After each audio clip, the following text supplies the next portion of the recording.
Hi friends, welcome back to my channel Gausiya boutique ಚಾನಲ್ಗೆ ನಿಮಗೆಲ್ಲರಿಗೂ ಮತ್ತೊಮ್ಮೆ ಸ್ವಾಗತ.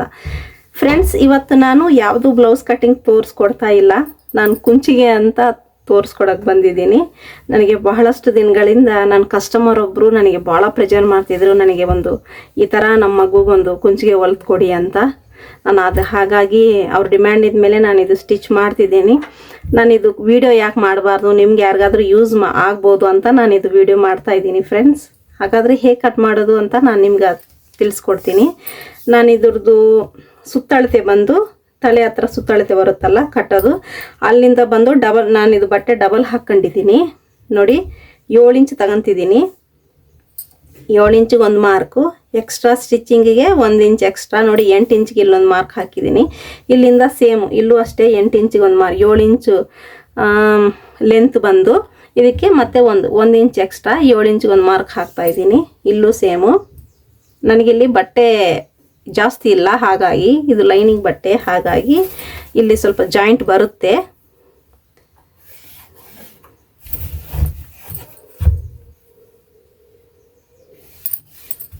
ಈ ಥರ ಹಾಕೊಂಡು ಕಟ್ ಮಾಡ್ಕೊಳ್ಳೋಣ. ಇದ್ರ ಪ್ರಕಾರ ಮತ್ತೆ ಮೇನ್ ಫ್ಯಾಬ್ರಿಕ್ಕು ಕಟ್ ಮಾಡಬೇಕು. ನಮ್ಮ ಕಡೆ ಕೆಲವೊಂದು ಬಟ್ಟೆ ಇತ್ತು ಫ್ರೆಂಡ್ಸ್, ನಾನು ಅದರಲ್ಲೇ ಅಡ್ಜಸ್ಟ್ ಮಾಡ್ತಾ ಇದ್ದೀನಿ ಹೇಗೆ ಮಾಡಬೇಕಂತ ನೋಡಿ. ನನ್ನ ಕಡೆ ಸ್ವಲ್ಪ ವೆಲ್ವೆಟ್ ಬಟ್ಟೆ ಇದೆ, ಸ್ವಲ್ಪ ಮಗುಗೆ ಬೆಚ್ಚಗಿರುತ್ತೆ, ಸ್ವಲ್ಪ ದಪ್ಪ ಬಟ್ಟೆ ಮೇಲೇ ಮಾಡಿ ಅಂತ ಹೇಳಿದ್ದಾರೆ ಅವರು. ನಾನು ಇದರಲ್ಲೇ ಅಡ್ಜಸ್ಟ್ ಮಾಡ್ತೀನಿ ನೋಡಿ. ಈ ಥರ ಇದು ಎಷ್ಟಿದೆಯೋ ಸೇಮ್ ಆ್ಯಸ್ ಇಟ್ ಈಸ್ ಅಷ್ಟೇ ಹಾಕ್ಕೊಂಡು ತೆಗಿಬೇಕು. ಸ್ವಲ್ಪ ಸ್ಮೂತ್ ಇರಲಿ, ಮೆತ್ತಿಗಿರಬೇಕಲ್ಲ ತಲೆಗೆ ಹಾಕೋದು ಟೋಪಿ, ಹಾಗಾಗಿ ನಾನು ಕಾಟನ್ ತಗೊಂಡಿದ್ದೀನಿ. ಕಾಟನ್ ತಗೊಂಡ್ರೆ ಬೆಟರು ನೋಡಿ. ಇದು ಮೇಲ್ಗಡೆ ಟೋಪಿ ಬಟ್ಟೆ ಕ್ಲಿಯರ್ ಆಗಿ ಕಟ್ ಮಾಡಿ ಆಗಿದೆ. ಈಗ ಇದಕ್ಕೆ ನಾನು ನೆರಿಗೆ ಹಾಕಬೇಕಲ್ಲ ಫ್ರೆಂಡ್ಸ್, ಹಾಗಾಗಿ ಈ ಕ್ಲಾತ್ ತಗೊಂಡಿದ್ದೀನಿ. ಈ ಬಟ್ಟೆ ಸ್ವಲ್ಪ ಜಾಸ್ತಿ ಇತ್ತು, ಸ್ವಲ್ಪ ಕಾಂಬಿನೇಷನು ಚೆನ್ನಾಗಿರುತ್ತೆ ಅಂತ ನಾನು ಇದು ತಗೊಂಡಿದ್ದೀನಿ. ಇದು ನಾನು ಹಗ್ಲ 45 ತಗೊತಿದ್ದೀನಿ ಫ್ರೆಂಡ್ಸ್. ಎಷ್ಟಿದೆ ಅಂತ ನಾನು ನಿಮಗೆ ಮೆಜರ್ಮೆಂಟ್ ಮಾಡ್ತೀನಿ ನೋಡಿ. ಡಬಲ್ ಮಾಡ್ತೀನಿ, ನಿಮಗೆ ನೀಟಾಗಿ ಕಾಣಿಸುತ್ತೆ ನೋಡಿ. ಇದು ಡಬಲ್ ಇದೆ.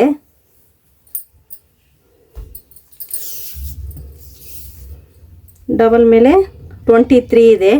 23 ನಾವು ಡಬಲ್ ಮಾಡಿದರೆ 46 ಆಗುತ್ತೆ. ಅಂದರೆ ನಮಗೆ ಸ್ಟಿಚಿಂಗಿಗೆ ಒಳಗಡೆ ಬೇಕಲ್ಲ 1 ಇಂಚ್, ಹಾಗಾಗಿ ಇದು ಈ ಥರ ಓಪನ್ ಮಾಡಿದರೆ 46 ಇದೆ. ಈ ಲೆಂತ್ ಇದು 12 ಇಂಚ್ ನಡೆಯುತ್ತೆ. 12 ಇಂಚು 13 ಇಂಚು 13 ಮಾರ್ಕ್ ಹಾಕ್ತೀನಿ. ನಾನು ಸ್ಟಿಚ್ ಮಾಡಿದರೆ 1 ಇಂಚು ಸ್ಟಿಚಿಂಗಲ್ಲಿ ಹೋಗುತ್ತಲ್ಲ ಇಲ್ಲೂ, ಹಾಗಾಗಿ ನಾನು 1 ಇಂಚ್ ಎಕ್ಸ್ಟ್ರಾ ಮಾಡ್ತಿದ್ದೀನಿ.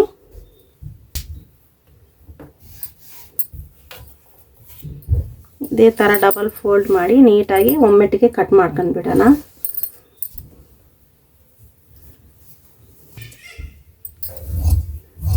ಎಡ್ಜಸ್ಟ್ ನೀಟಾಗಿ ಕಟ್ ಮಾಡ್ಕೋಬೇಕು ಫ್ರೆಂಡ್ಸ್. ಈ ಥರ ಒಂದೇ ಲೆವೆಲ್ ಬರಬೇಕಲ್ಲ, ಹಾಗಾಗಿ ಇದು ಫೋಲ್ಡ್ ಮಾಡ್ತಾ ಇದ್ದೀನಿ ನಾನು.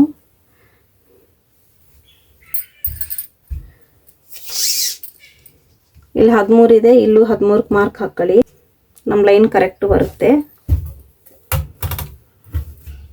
ನನಗೆ ಸ್ವಲ್ಪ ಎಲ್ಲ ಮೆಜರ್ಮೆಂಟ್ ಪ್ರಕಾರನೇ ಸ್ಟಿಚ್ ಮಾಡೋದು ರೂಢಿ ಫ್ರೆಂಡ್ಸ್, ಹಾಗಾಗಿ ನಾನು ಪ್ರತಿಯೊಂದು ಮೆಜರ್ಮೆಂಟ್ ಪ್ರಕಾರನೇ ತೋರಿಸ್ತೀನಿ. ಈಸಿ ಆಗುತ್ತೆ ನಿಮಗೂ ಸ್ಟಿಚ್ ಮಾಡಬೇಕಾದ್ರೆ. ಇದು ಹತ್ತಿರ ಒಂದು 4 ರಿಂದ 5 ತಿಂಗಳು ಮಗು, ಆ ಮಗುಗೋಸ್ಕರ ಸ್ಟಿಚ್ ಮಾಡ್ತಿದ್ದೀನಿ ನೋಡಿ ಫ್ರೆಂಡ್ಸ್. ಇದು ನಾನು ಬಟ್ಟೆ ಡಬಲೇ ತಗೊತಿದ್ದೀನಿ, ಇದಕ್ಕೆ ನಾನು ಲೈನಿಂಗ್ ಆ್ಯಡ್ ಮಾಡ್ತಾ ಇಲ್ಲ. ಬಟ್ಟೆ ಇದು ಡಬಲ್ ಆಗಿ ನಾನು ಇಲ್ಲಿ ರಿಂಕಲ್ಸ್ ಇದು ಗ್ಯಾದರ್ಸ್ ಹಾಕ್ತೀನಿ, ನೆರಿಗೆ ಹಾಕ್ತೀನಿ. ಆವಾಗ ಸ್ವಲ್ಪ ಲೈಟ್ ವೆಯ್ಟ್ ಆಗಿರುತ್ತೆ, ತಲೆ ಹತ್ರ ಸ್ವಲ್ಪ ಬೆಚ್ಚಗಿರುತ್ತೆ, ತುಂಬ ಹೆವಿ ವೆಯ್ಟ್ ಆಗೋದು ಬೇಡ ಅಂತ ನಾನು ಈ ಫ್ಯಾಬ್ರಿಕ್ ತಗೊಂಡಿದ್ದೀನಿ. ಈಗ ಸ್ಟಿಚಿಂಗ್ ಹೇಗೆ ಅಂತ ನೋಡೋಣ. ಈಗ ಹ್ಯಾಂಡಲ್ಸ್ ಕಟ್ಟೋಬೇಕಲ್ಲ, ಅದಕ್ಕೆ ಕಸಿ ಅಂತಾರೆ ಕನ್ನಡದಲ್ಲಿ, ಅದಕ್ಕೆ ಬಟ್ಟೆ ಹೇಗೆ ತಗೋಬೇಕಂತ ನೋಡೋಣ ಫ್ರೆಂಡ್ಸ್. ಇದಕ್ಕೆ ಕಸಿಗೆ ಬಟ್ಟೆ ಬೇಕಲ್ಲ, ನಾನು ನೋಡಿ 20 ಇಂಚಷ್ಟು ತಗೊಂಡಿದ್ದೀನಿ. 20 ಇಂಚಷ್ಟು ಬೇಕು, ಯಾಕಂದರೆ ಫ್ರಂಟಿಂದ ಮುಂದೆಯಿಂದ ಹಿಂದಕ್ಕೆ ಕಟ್ತಾರೆ, ಹಾಗಾಗಿ ಇದು ಹಗ್ಲ 2 ಇಂಚಷ್ಟು ತಗೊತಿದ್ದೀನಿ. ಇದು ಸ್ವಲ್ಪ ಬಟ್ಟೆ ಸಿಲ್ಕ್ ಇದೆ, ದಾರ ಏನಾದರೂ ಹೋದ್ರೂ ಸ್ವಲ್ಪ ನಮಗೆ ಬಟ್ಟೆ ಸೇವ್ ಆಗುತ್ತೆ, ಹಾಗಾಗಿ ಸ್ಟಿಚ್ ಮಾಡಬೇಕಾದ್ರೆ ಎಡ್ಜಸ್ ಹೋದ್ರೂ. ಕಸಿಗೂ ಬಟ್ಟೆ ತಗೊಂಡಿದ್ದೀನಿ ಫ್ರೆಂಡ್ಸ್. ಈಗ ಸ್ಟಿಚಿಂಗ್ ಹೇಗೆ ಅಂತ ನೋಡೋಣ ಬರ್ರಿ. ಫ್ರೆಂಡ್ಸ್, ಫಸ್ಟ್ ನಾನು ಇದು ಕಸಿಗೋಸ್ಕರ ಬಟ್ಟೆ ಕಟ್ ಮಾಡಿದ್ದೀನಲ್ಲ, ಅದು ನಾನು ಫೋಲ್ಡ್ ಮಾಡಿ ಸ್ಟಿಚ್ ಮಾಡ್ಕೊತೀನಿ. ಫಸ್ಟೇ ಸ್ಟಿಚ್ ಮಾಡ್ಕೊತೀನಿ. ನೋಡಿ, 1.25 ಇಂಚಷ್ಟು ಕಟ್ ಮಾಡಿದ್ದೆ. ಇದು ನಾನು ಡಬಲ್ ಫೋಲ್ಡ್ ಮಾಡಿದ್ದೀನಿ, ಬಟ್ಟೆ ಸ್ವಲ್ಪ ಸ್ಟ್ರೆಂತ್ ಇರಲಿ ಅಂತ. ನೋಡಿ, ಇದು ನಾನು ಈ ಥರ ಫೋಲ್ಡ್ ಮಾಡ್ತಿದ್ದೀನಿ.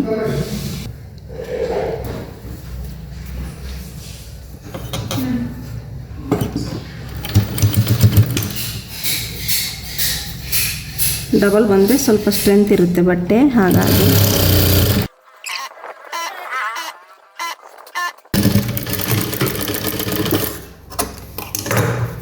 ನೋಡಿ ಫಸ್ಟ್ ಇದನ್ನು ನಾನು ರೆಡಿ ಮಾಡಿ ಇಟ್ಕೊಂಡಿದ್ದೀನಿ. ಫ್ರೆಂಡ್ಸ್, ನಾನಿದು ಫ್ಯಾಬ್ರಿಕ್ಕಿಂದ 3x3 ಕಟ್ ಮಾಡ್ಕೊಂಡು ಇಟ್ಕೊಂಡಿದ್ದೀನಿ. ಇಲ್ಲಿ ಸ್ವಲ್ಪ ಆ ಟೋಪಿ ಮೇಲೆ ಸ್ವಲ್ಪ ಡಿಸೈನ್ ಮಾಡೋದಕ್ಕೆ ಅವ್ರು ಹೇಳಿದ್ದಾರೆ, ಸ್ವಲ್ಪ ಏನಾದರೂ ನೆರಿಗೆ ಇಡಿ ಅಂತ. ಅದಕ್ಕೆ ಈ ಥರ ಒಂದು 7-8 ಪೀಸ್ ನಾನು ಕಟ್ ಮಾಡಿ ಇಟ್ಕೊಂಡಿದ್ದೀನಿ. ಮತ್ತು ನೆಕ್ಸ್ಟ್ ಇದು ಸ್ಟಿಚ್ ಮಾಡೋದು ಹೇಗೆ ಅಂತ ಈಗ ನೋಡೋಣ. ಇದು ಮೇನ್ ಫ್ಯಾಬ್ರಿಕ್ ಮೇಲೆ ಇದು ಕಾಟನ್ ಫ್ಯಾಬ್ರಿಕ್ ಈ ಥರ ಇಡಿ.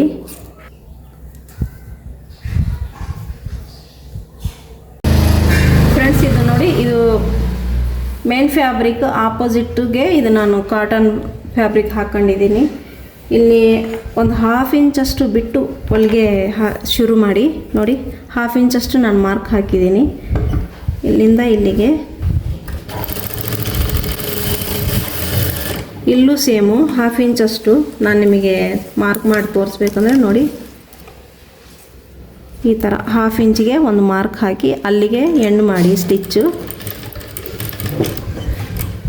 ಈ ಥರ. ಅದು ಯಾಕೆ ಅಂತ ನಿಮಗೆ ಆಮೇಲೆ ಗೊತ್ತಾಗುತ್ತೆ ನಾನು ಸ್ಟಿಚ್ ಮಾಡಬೇಕಾದ್ರೆ. ಇಲ್ಲೂ ಸೇಮು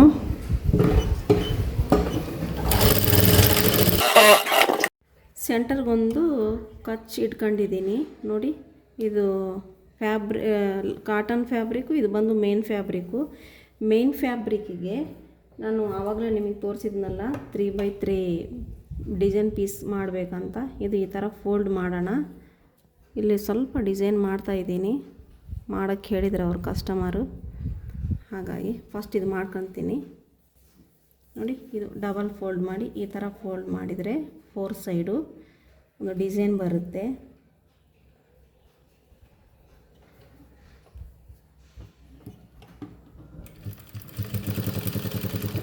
ಇದೇ ಥರ 6 ಪೀಸಸ್ಸು ಸ್ಟಿಚ್ ಮಾಡ್ಕೊಳ್ಳೋಣ. ಡೈರೆಕ್ಷನ್ ಒಂದೇ ಕಡೆ ಇರಲಿ.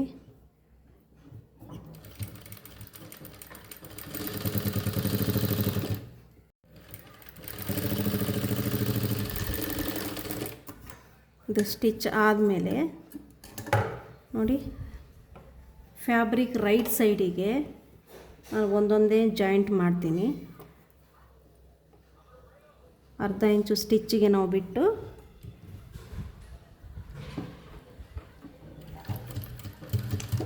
ಜಾಯಿಂಟ್ ಮಾಡಬೇಕು. ಇದು ನೋಡೋಣ, ಇಲ್ಲಿ ಮಟ ಸ್ವಲ್ಪ ಹತ್ತಿರದಲ್ಲೇ ಇಡೋಣ. ಈ ಥರ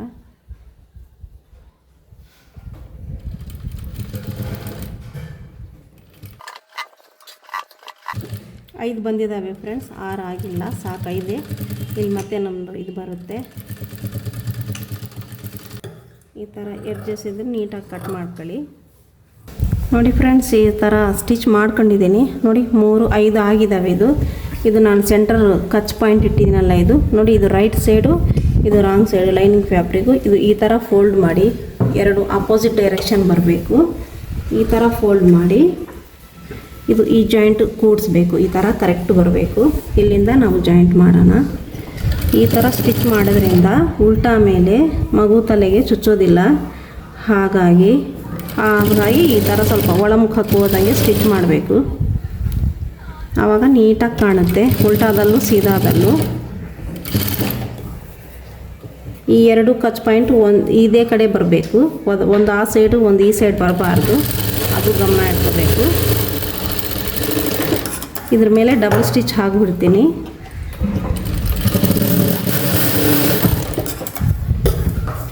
ಇದು ನೀಟಾಗಿ ತೆಗೆದು ಬಿಡೋಣ. ಇಲ್ಲಿ ಮೂಲೆ ಹತ್ರ ಸ್ವಲ್ಪ ಕ್ರಾಸ್ ತೆಗೀರಿ, ಇಲ್ಲೂ ಅಷ್ಟೇ. ಈಗ ನಾವು 2 ಈ ಥರ ಸೀದಾ ಮಾಡ್ಕೊಳ್ಳೋಣ. ನೋಡಿ,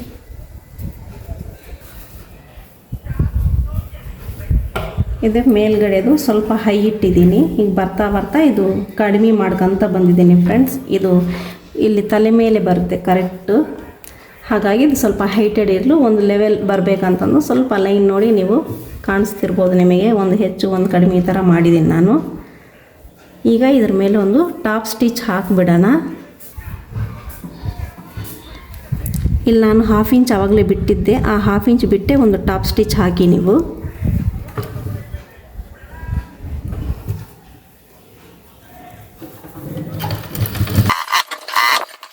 ಇಲ್ಲೂ ಅಷ್ಟೇ 1/2 ಇಂಚ್ ಓಪನ್ ಬಿಟ್ಟಿದ್ದೆ, ಅದನ್ನು ಬಿಡ್ತಾ ಇದ್ದೀನಿ. ಅದು ನಮಗೆ ಸ್ಟಿಚ್ ಮಾಡಬೇಕಾದ್ರೆ ಸ್ವಲ್ಪ ಫಿನಿಶಿಂಗೋಸ್ಕರ ಬಿಡ್ತೀವಿ ಫ್ರೆಂಡ್ಸ್. ಅದು ನಾನು ಸ್ಟಿಚ್ ಮಾಡಬೇಕಾದ್ರೆ ನಿಮಗೆ ಗೊತ್ತಾಗುತ್ತೆ. ಈಗ ತೆಗಿತಿದ್ದೀನಿ ನೋಡಿ, ಇದು ರೆಡಿ ಆಗಿದೆ. ಉಲ್ಟಾ ಮೇಲೆ ಈ ಥರ ಕಾಣುತ್ತೆ. ಇದು ಮಗು ತಲೆಗೆ ಚುಚ್ಚಬಾರ್ದು, ಈ ವೇಸ್ಟ್ ಕಟ್ ಪೀಸಸ್ ಎಲ್ಲ ಅಂತ ಈ ಥರ ಸ್ಟಿಚ್ ಮಾಡ್ತೀವಿ ಫ್ರೆಂಡ್ಸ್. ನೋಡಿ ಉಲ್ಟಾದಲ್ಲೂ ನೀಟಾಗಿ ಕಾಣಬೇಕು, ಹಾಗಾಗಿ ಇದು ಮತ್ತೆ ರೈಟ್ ಸೈಡ್ ಮಾಡ್ಕೊಂಡು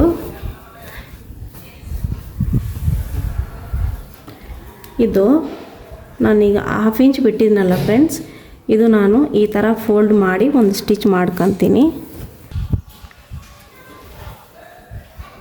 ಈ ಥರ ನೋಡಿ.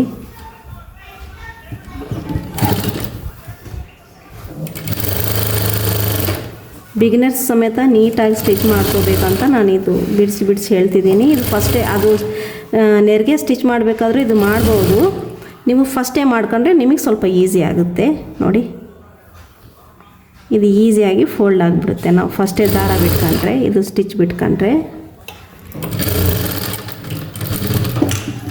ನೋಡಿ ನಮ್ಮದು ಇದಷ್ಟೇ ಓಪನ್ ಇದೆ, ಇದ್ರ ಮೇಲೆ ನಮ್ಮದು ನೆರಿಗೆ ಬರ್ತವೆ. ಆವಾಗ ನೀಟಾಗಿ ಇದು ಒಳಗಡೆ ಹೋಗಿ ಈ ಥರ ಫೋಲ್ಡ್ ಮೇಲ್ಗಡೆ ಬರುತ್ತೆ. ಹಾಗಾಗಿ ಫಸ್ಟೇ ಸ್ಟಿಚ್ ಮಾಡ್ಕೊಂಡ್ರೆ ನಮ್ಮ ವರ್ಕ್ ಸ್ವಲ್ಪ ಈಸಿ ಆಗುತ್ತೆ. ಈಗ ನೆರಿಗೆ ಹಾಕೋದು ಹೇಗೆ ಅಂತ ನೋಡೋಣ ಫ್ಯಾಬ್ರಿಕ್ ಮೇಲೆ. ಫ್ರೆಂಡ್ಸ್, ಇದು ನೆರಿಗೆ ಹಾಕೋ ಕ್ಲಾತು, ಇದೂ ನಾನು ಇದು ರೈಟ್ ಸೈಡ್ ಇದೆ, ಇದು ರಾಂಗ್ ಸೈಡು. ಉಲ್ಟಾ ಮಾಡಿ ಎರಡು ಉಲ್ಟಾ ಮೇಲೆ ನಾನೊಂದು ಸ್ಟಿಚ್ ಹಾಕ್ಕೊಂತಿದ್ದೀನಿ. ಇದು ಹೊರಗಡೆ ಕಾಣಬಾರ್ದು ಅಂತ ನೋಡಿ, 1/2 ಇಂಚಷ್ಟು ಬಿಟ್ಟು ಇಲ್ಲಿಗೊಂದು ಸ್ಟಿಚ್ ಹಾಕ್ಕೊಳ್ಳಿ.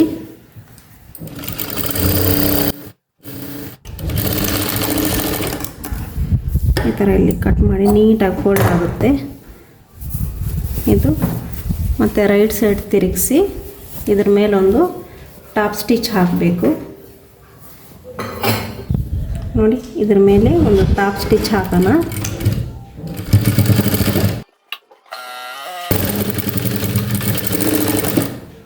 ಇದೇ ಥರ ನಾನು ಈ ಸೈಡೂ ರೆಡಿ ಮಾಡ್ಕೊತೀನಿ ಫ್ರೆಂಡ್ಸ್. ಇದು ನಾನು ಟಾಪ್ ಸ್ಟಿಚ್ ಹಾಕ್ಕೊಂಡಿದ್ದೀನಿ ನೋಡಿ, 2 ಡಬಲ್ ಸೈಡ್ ನನ್ನ ಕಡೆ ಇದ್ದಾವೆ. ಇದು ಫೋಲ್ಡೆಡ್ ಸೈಡು ಆಪೋಸಿಟ್ ಇದೆ. ಇಲ್ಲಿಂದ ಇದ್ರ ಮೇಲೆ ನೀವು ಸ್ಟಿಚ್ ಬೇಕಾದರೂ ಹಾಕ್ಕೊಳ್ಳಿ. ಇಲ್ಲಿಂದ 1/2 ಇಂಚ್ ಮಾರ್ಜಿನ್ ಬಿಟ್ಕೊಂತ 1 ಇಂಚ್ ಗ್ಯಾದರ್ಸ್ ನೆರಿಗೆ ಹಾಕ್ತಿದ್ದೀನಿ ನಾನು ನೋಡಿ. 1 ಇಂಚ್ ಮೇಲ್ಗಡೆ ಬರಬೇಕು. ನೀವು ಒಳಗಡೆನೂ 1 ಇಂಚಷ್ಟು ಬಿಡಿ. ಬಟ್ಟೆ ಜಾಸ್ತಿ ಇದೆ, ನಾವು ನಮ್ಮ ಕಡೆ ಬಟ್ಟೆ ಎಷ್ಟಿರುತ್ತೋ ಅದ್ರ ಮೇಲೆ ಡಿಪೆಂಡ್ ನಾವು ನೆರಿಗೆ ಹಾಕೋದು. ನಾನು 1 ಇಂಚ್ ಒಳಗೆ 1 ಇಂಚ್ ಮೇಲ್ಗಡೆಗೆ ಹಾಕ್ತಿದ್ದೀನಿ.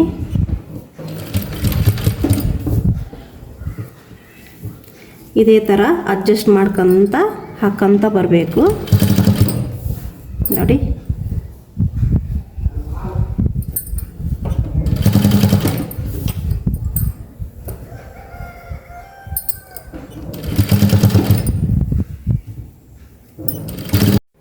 ಫ್ರೆಂಡ್ಸ್, ಈ ಥರ ನಾನು ನೆರಿಗೆ ಹಾಕಿ ರೆಡಿ ಮಾಡ್ಕೊಂಡು ಇಟ್ಕೊಂಡಿದ್ದೀನಿ. ಇದಕ್ಕೆ ಈಗ ಈ ಟೋಪಿ ಹೇಗೆ ಜಾಯಿಂಟ್ ಮಾಡಬೇಕಂತ, ಇದು ಸೆಂಟರ್ ಪಾಯಿಂಟಿಗೆ ಒಂದು ಮಾರ್ಕ್ ಹಾಕ್ಕೊಳ್ಳಿ ನೋಡಿ. ಈ ಥರ ಸೆಂಟರ್ ತಗೊಳ್ಳಿ.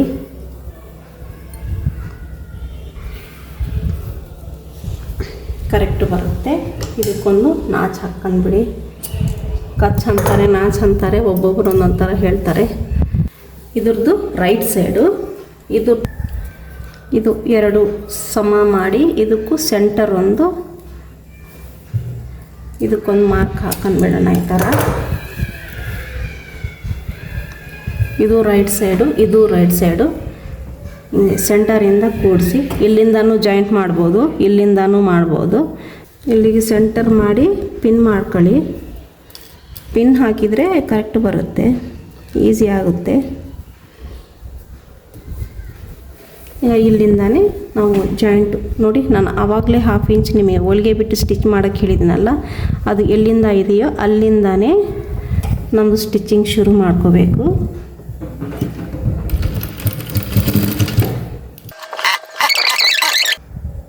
ನೋಡಿ, ಇದು 1/2 ಇಂಚ್ ಅಷ್ಟೇ ನಾನು ಆವಾಗಲೇ ಬಿಟ್ಟಿದ್ದನಲ್ಲ, ಅಲ್ಲಿಗೆ ಕರೆಕ್ಟು ಬರಬೇಕು.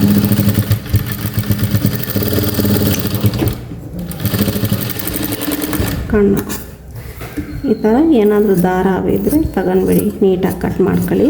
ನೋಡಿ, ಇದು ಉಲ್ಟಾ ಇದೆಯಲ್ಲ, ಇದ್ರ ಮೇಲೆ ಇದು ಬಂದು ಹೀಗೆ ಕೂರುತ್ತೆ. ಇದು ಫ್ರಂಟ್ ಸೈಡ್ ಬರುತ್ತೆ, ಇದು ಆಪೋಸಿಟ್ ರಾಂಗ್ ಸೈಡ್ ಬರುತ್ತೆ. ನೀಟಾಗಿ ಕಾಣುತ್ತೆ ಫ್ರೆಂಡ್ಸ್. ಉಲ್ಟಾದಲ್ಲೂ ನೀಟಾಗಿರಬೇಕಲ್ಲ, ಚುಚ್ಚಬಾರ್ದು ಮಗುಗೆ. ಹಾಗಾಗಿ ಈ ಥರ ಸ್ಟಿಚ್ ಮಾಡಬೇಕು. ಸ್ವಲ್ಪ ಲೇಟ್ ಆಗುತ್ತೆ ಸ್ಟಿಚ್ ಮಾಡೋದಾದರೆ, ತುಂಬ ನೀಟಾಗಿ ಬರುತ್ತೆ ವರ್ಕು. ಈ ಥರ ಇದ್ರ ಮೇಲೆ ಒಂದು ಡಬಲ್ ಸ್ಟಿಚ್ ಹಾಕ್ತೀನಿ ಫ್ರೆಂಡ್ಸ್. ಇದು ಈ ಥರ ಒಳಗಡೆಗೆ ಫೋಲ್ಡ್ ಮಾಡಿ ಇಲ್ಲಿ ನಾವು ಕಸಿ ಹಚ್ಚಬೇಕು. ಕಸಿ ಸ್ಟಿಚ್ ಮಾಡಿದ್ನಲ್ಲ, ಆ ಕಸಿ ಹೇಗೆ ಹಚ್ಚೋದಂತ ನೋಡಿ. ಕಸಿ ರಾಂಗ್ ಪೋರ್ಷನು, ಅದ್ರ ಮೇಲೆ ಈ ಕಸಿ ಈ ಥರ ಇಟ್ಟು ಲೈನಿಂಗ್ ಫ್ಯಾಬ್ರಿಕ್ ಇದೆಯಲ್ಲ, ಆವಾಗಲೇ ನಾವು ಫೋಲ್ಡ್ ಮಾಡಿದ್ದು ಇದು ಈ ಥರ ಬರಬೇಕು ಫ್ರೆಂಡ್ಸ್. ಆವಾಗ ಕಸಿನೂ ನಮಗೆ ಎಲ್ಲಿ ಜಾಯಿಂಟ್ ಮಾಡಿದ್ದೀವಿ ಅನ್ನೋದು ನಮಗೆ ಗೊತ್ತಾಗೋದಿಲ್ಲ. ಈ ಥರ ಹಿಂಗೆ ಫೋಲ್ಡ್ ಮಾಡಿ, ಇದು ಒಳಗಡೆ ಬಟ್ಟೆ ಈ ಥರ ಒಳಗಡೆಗೆ ಜಾಯಿಂಟ್ ಮಾಡಿಬಿಡಬೇಕು. ನೋಡಿ, ಈ ಥರ ಬರುತ್ತೆ. ಈ ದಾರ ಎಲ್ಲ ನೀಟಾಗಿ ಕಟ್ ಮಾಡ್ಕೋಬೇಕು. ಆಮೇಲೆ ನಾನು ಇದು ಹೇಗೆ ಅಂತ ನಾನು ನಿಮಗೆ ಸ್ಟಿಚ್ ಮಾಡ್ಕೊತ ತೋರಿಸ್ತೀನಿ ನೋಡಿ ಫ್ರೆಂಡ್ಸ್. ನನಗೆ ಆಪೋಸಿಟ್ ಇದೆ ಕಸಿ. ಇದು ಈ ಬಟ್ಟೆ ಈ ಥರ ಫೋಲ್ಡ್ ಮಾಡಿ, ಮತ್ತು ಇನ್ನೊಂದು ಫೋಲ್ಡ್ ತಗೊಂಡು ಇದು ಬಂದು ಇದ್ರ ಮೇಲೆ ಬರಬೇಕು. ಇದ್ರ ಮೇಲೆ ಬಂದು ಈ ಥರ ಕೂರಬೇಕು.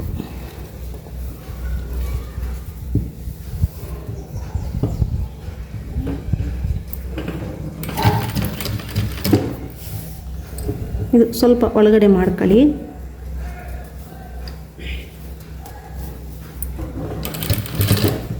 ಈ ಸ್ಟಿಚ್ ಮೇಲೇ ಕರೆಕ್ಟು ಈ ಸ್ಟಿಚ್ ಬೀಳಬೇಕು.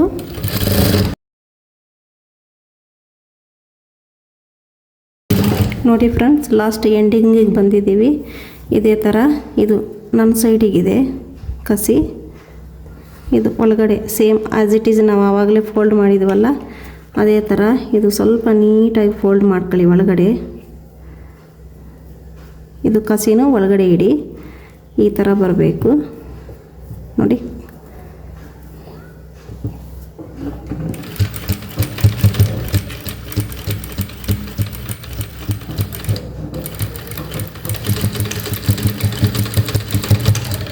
ಈ ಥರ ಹಾಕಿ ಇದ್ರ ಮೇಲೆ ಇಲ್ಲಿ ಸ್ಟಿಚ್ ಬರಬೇಕು ಫ್ರೆಂಡ್ಸ್, ಡಬಲ್ ಸ್ಟಿಚ್ ಬರಬೇಕು. ಕಸಿ ಕರೆಕ್ಟು ಕೂರಬೇಕಲ್ಲ, ಇಲ್ಲಿಗೆ ರಫ್ ಮಾಡ್ಕೊಳ್ಳಿ ಫ್ರೆಂಡ್ಸ್. ನೋಡಿ, ಇದು ಆಲ್ಮೋಸ್ಟ್ ರೆಡಿ ಆಗಿದೆ. ನೋಡಿ, ಒಳಗಡೆ ಉಲ್ಟಾಗೆ ಈ ಥರ ಕಾಣಿಸ್ತಿದೆ. ಇದು ರೈಟ್ ಸೈಡ್ ಈ ಥರ ಕಾಣಿಸ್ತಿದೆ.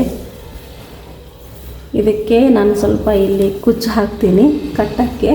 ಇಲ್ಲೊಂದು ಸ್ವಲ್ಪ ಸಣ್ಣದೊಂದು ದಾರದ ಡಿಸೈನ್ ಮಾಡ್ತೀನಿ ಫ್ರೆಂಡ್ಸ್. ರೊಟೀನಾಗಿ ಬೇಡ, ಎಲ್ಲರೂ ಮಾಡ್ದಂಗೆ ನಾವು ಮಾಡೋದು ಬೇಡ, ಸ್ವಲ್ಪ ಚೇಂಜ್ ಇರಲಿ. ಅದಕ್ಕೆ ನಾನು ಇಲ್ಲೊಂದು ಸ್ವಲ್ಪ ಡಿಸೈನ್ ಮಾಡ್ತೀನಿ ದಾರದಿಂದ. ಅದು ಹೇಗೆ ಅಂತ ನೋಡೋಣ. ನೋಡಿ, ನಾನು ಇಲ್ಲಿ ಈ ಥರ ಸ್ವಲ್ಪ ಡಬಲ್ ಫೋಲ್ಡ್ ಮಾಡಿ ಇದ್ರಾಗ ಇಡ್ತಾ ಇದ್ದೀನಿ.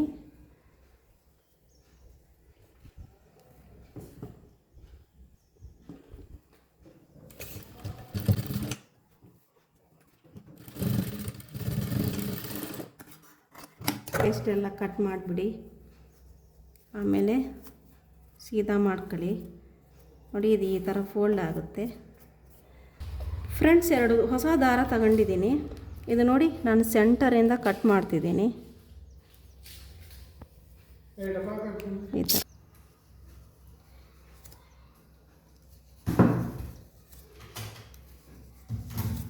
ಈ ಥರ ಕಟ್ ಮಾಡ್ಕೊಳ್ಳಿ ನೀಟಾಗಿ. ಈ ಥರ ಕಟ್ ಮಾಡ್ಕೊಂಡಿದ್ದೀನಿ ಫ್ರೆಂಡ್ಸ್. ಇದು ಆ್ಯಸ್ ಇಟ್ ಈಸ್ ಹಾಗೆ ಕಟ್ ಮಾಡ್ಕೊತೀನಿ.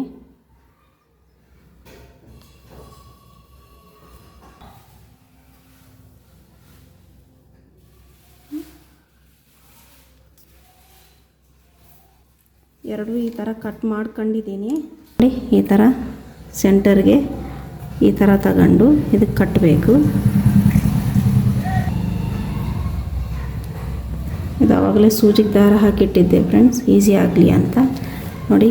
ಈ ಥರ ಇದಕ್ಕೆ ಒಂದು ನಾಟ್ ಇದಕ್ಕೂ ಹಾಕಿಬಿಡ್ತಿದ್ದೀನಿ.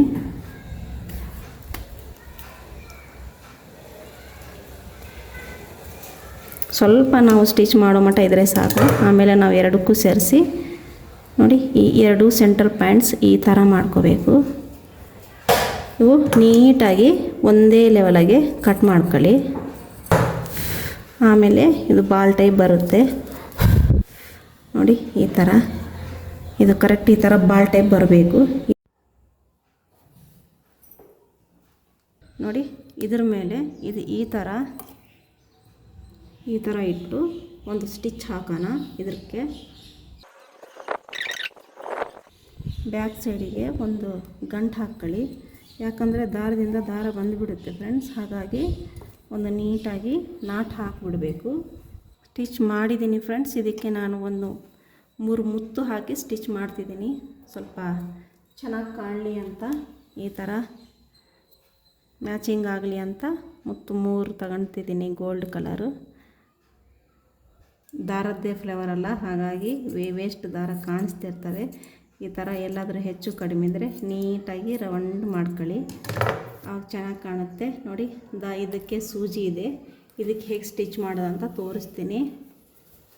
ಉಲ್ಟಾದಲ್ಲಿ ನಾವು ಆವಾಗಲೇ ಪಾಯಿಂಟ್ ಮಾಡಿ ಸ್ಟಿಚ್ ಮಾಡಿದ್ದೀವಲ್ಲ, ಈ ಪಾಯಿಂಟು ಇದು ಎಲ್ಲಿಂದ ಇದು ಈ ಪಾಯಿಂಟ್ ತೆಗೆದು ಇದು ಕರೆಕ್ಟಾಗಿ ಇಲ್ಲಿಗೆ ತಗೊಳ್ಳಿ. ಈ ಪಾಯಿಂಟಿಗೆ ನಾವೊಂದು ಬೆರಳು ಸಪೋರ್ಟ್ ಆಗಿಡಬೇಕು. ಈ ಥರ ಈ ಫ್ಲೇವರ್ ಮೇಲ್ಮುಖಕ್ಕೆ ಬರಬೇಕಲ್ಲ ನೋಡಿ. ಸೂಜಿ ಕರೆಕ್ಟಾಗಿ ಈ ಪಾಯಿಂಟ್ ಒಳಗಡೆ ಬರಬೇಕು. ಒಳಗಡೆ ನಮ್ಮದು ಬೆರಳು ಇರುತ್ತಲ್ಲ, ನಮಗೆ ಫೀಲ್ ಆಗುತ್ತೆ ನೋಡಿ. ಈ ಥರ ಕರೆಕ್ಟ್ ಇದು ತಲೆ ಮೇಲೆ ಬಂದು ಕರೆಕ್ಟ್ ಕೂರುತ್ತೆ. ರೆಡಿಮೇಡ್ ಟೋಪಿ ಥರ ಕಾಣುತ್ತೆ ಫ್ರೆಂಡ್ಸ್. ಉಲ್ಟಾದಲ್ಲೂ ತೋರಿಸ್ತೀನಿ. ಕರೆಕ್ಟು ಮಿಡಲ್ ಪಾಯಿಂಟಿಗೆ ಬರಬೇಕು ಈ ಥರ. ಇದಕ್ಕೆ ಒಂದು ಕರೆಕ್ಟ್ ಇಲ್ಲಿಗೆ ಇದು ಪಾಯಿಂಟ್ ಇದೆಯಲ್ಲ, ಆ ಪಾಯಿಂಟ್ ಆಚೆ ತೆಗೀರಿ. ಆಚೆ ಇದಕ್ಕೆ ಗಟ್ಟಿಯಾಗಿ ಒಂದು ಗಂಟು ಹಾಕ್ಕೊಳ್ಳಿ. ಯಾಕಂತಂದರೆ ಕರೆಕ್ಟು ಒಳಗಡೆ ಇರೋ ಲೈನಿಂಗ್ ಫ್ಯಾಬ್ರಿಕ್ಕು ಮೇಲ್ಗಡೆ ಕರೆಕ್ಟ್ ಕೂರಬೇಕು ಬಂದು. ಹಾಗಾಗಿ ಇಲ್ಲಾಂದರೆ ಲೂಸ್ ಬಂದುಬಿಡುತ್ತೆ, ನಾವಲ್ಲಿ ಸ್ಟಿಚ್ ಹಾಕಿಲ್ವಲ್ಲ. ಹಾಗಾಗಿ ನೋಡಿ ಈಗ ಇದಕ್ಕೆ ನಾವು ಗಟ್ಟಿ ಮಾಡ್ಕೊಂಡು ಬಿಡೋಣ ಫ್ರೆಂಡ್ಸ್. ನೋಡಿ ಇದು ನಾನು ಸ್ಟಿಚ್ ಮಾಡಿದ್ದೀನಿ ನೋಡಿ. ಈ ಥರ ಮುತ್ತು ಕಾಣಿಸ್ತಿದ್ದಾವೆ. ಇದು ಕರೆಕ್ಟ್ ತಲೆ ಮೇಲೆ ಬಂದು ಈ ಥರ ಕೂರುತ್ತೆ. ತುಂಬ ಮುದ್ದಾಗಿ ಕಾಣುತ್ತೆ, ಚೆನ್ನಾಗಿ ಕಾಣುತ್ತೆ ಮಕ್ಕಳಿಗೆ. ಈ ಥರ ರೆಡಿಮೇಡ್ ಟೋಪೀಸ್ನಲ್ಲಿ ನಾನು ನೋಡಿದ್ದೆ, ಹಾಗಾಗಿ ಒಂದು ಸಲ ಟ್ರೈ ಮಾಡೋಣ ಅಂತ ಸ್ಟಿಚ್ ಮಾಡಿದ್ದೀನಿ ಫ್ರೆಂಡ್ಸ್. ನೋಡಿ ಹೇಗೆ ಬಂದಿದೆ ಅಂತ ನೀವು ನೋಡ್ಬೋದು. ಇದು ರೈಟ್ ಸೈಡ್, ಇದು ರಾಂಗ್ ಸೈಡು ನೋಡಿ. ನಮಗೂ ಎಲ್ಲೂ ಉಲ್ಟಾದಲ್ಲ, ಆದ್ರೂ ಎಲ್ಲೂ ನಮಗೆ ಬಟ್ಟೆ ಎಲ್ಲೂ ಚುಚ್ಚೋದಿಲ್ಲ ಮಗು ತಲೆಗೂ ನೀಟಾಗಿರಲಿ ಅಂತ ನಾನು ಈ ಥರ ಸ್ಟಿಚ್ ಮಾಡ್ತೀನಿ. ಇದೇ ಥರ ನೀವು ಸ್ಟಿಚ್ ಮಾಡಿ, ನಿಮ್ಗೆ ಯೂಸ್ ಆದರೆ ಈ ಥರ ಸ್ಟಿಚ್ ಮಾಡಿ ನೋಡಿ, ಟ್ರೈ ಮಾಡಿ. ಈ ವಿಡಿಯೋ ನಿಮ್ಗೆ ಏನಾದರೂ ಇಷ್ಟ ಆದರೆ ಫ್ರೆಂಡ್ಸ್ ಲೈಕ್ ಮಾಡಿ. ನೋಡಿ ಒಂದು ಕುಂಚಿಗೆ ರೆಡಿ ಆಗಿದೆ. ಹೇಗೆ ಬಂದಿದೆ ಅಂತ ಖಂಡಿತ ನೀವು ನನಗೆ ಕಮೆಂಟ್ ಸೆಕ್ಷನಲ್ಲಿ ತಿಳಿಸಿ ಫ್ರೆಂಡ್ಸ್. ನಾನು ಜಾಸ್ತಿ ಹೊಲಿಯೋದಿಲ್ಲ ಈ ಥರ ಎಲ್ಲ, ನನಗೆ ಇವೆಲ್ಲ ಹೊಲಿಯೋಷ್ಟು ನನಗೆ ಟೈಮ್ ಸಿಗೋದಿಲ್ಲ friends. Normal blouse dresses stitch ಮಾಡೋಕ್ಕೆ ನನಗೆ ಟೈಮ್ ಸಾಕಾಗೋದಿಲ್ಲ. ನನ್ನ ಕಾಯಂ ಕಸ್ಟಮರ್ ಇವರು ಸತತ ನನಗೆ 12-13 ವರ್ಷದಿಂದ ನನಗೆ ಕಸ್ಟಮರ್ ಆಗಿದ್ದಾರೆ. ಎಲ್ಲೂ ಬೇರೆ ಕಡೆ ಸ್ಟಿಚ್ ಮಾಡಿಸಲ್ಲ ಅವರು. ಹಾಗಾಗಿ ಅವ್ರ ರೆಕಮೆಂಡೆಡ್ ಮೇಲೆಗೆ ನಾನು ಇದು ಸ್ಟಿಚ್ ಮಾಡಿದ್ದೀನಿ. ಹೇಗೆ ಬಂದಿದೆ ಅಂತ ನೀವು ನನಗೆ ಖಂಡಿತ ತಿಳಿಸಿ. ಓಕೆ ಫ್ರೆಂಡ್ಸ್, ಇವತ್ತಿನ ವಿಡಿಯೋದಲ್ಲಿ ಇಷ್ಟೇ. ನೆಕ್ಸ್ಟ್ ವಿಡಿಯೋದಲ್ಲಿ ಮತ್ತೆ ಸಿಗೋಣ.